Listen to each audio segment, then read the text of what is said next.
के जरीबड़का थाने की पुलिस ने फरार चल रहे 2 आरोपियों को गिरफ्तार कर लिया है। जानकारी के अनुसार आकाश थापा नामक युवक पर रिंकू साहू और सुमित शिंदे ने जानलेवा हमला किया था, जिसके बाद दोनों के खिलाफ धारा 326 के तहत मामला दर्ज किया गया था।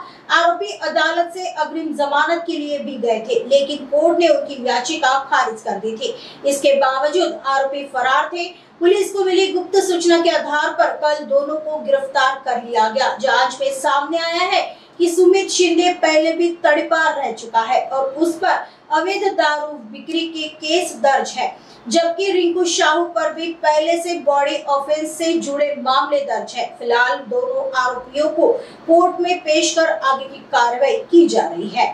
आकाश थापा नावाच्या व्यक्तीला रिंकू साहू आणि सुमित सुनील शिंदे या दोघांनी मारहाण केल्याबाबतचा माहिती मिळाल्यावर त्याच्या फिर्यादीवरून 326चा आपण गुन्हा दाखल करण्यात आला होता। सदर गुन्ह्यामधील हे आरोपी होते ते त्यावेळेला मिळून आले नव्हते, पळून गेले होते। त्यानंतर त्यांनी मान्य न्यायालयामध्ये अटकपूर्व जामिनासाठी देखील अर्ज केला होता, पण तो मान्य न्यायालयाने फेटाळला होता। त्यानंतर देखील ते मिळून येत नव्हते, इतरत्र फिरत होते। काल आपल्याला त्या आरोपींबाबतची माहिती मिळाल्यानंतर कुठे लपून बसले माहिती मिळाली, आपण त्यांना ताब्यात घेऊन त्यांना अटक करण्यात आलेली आहे। अटक करून आता पुढील कारवाई करत आहोत। यापैकी जो सुमित जॉन शिंदे आहे तो यापूर्वी तडीपार आरोपी आहे।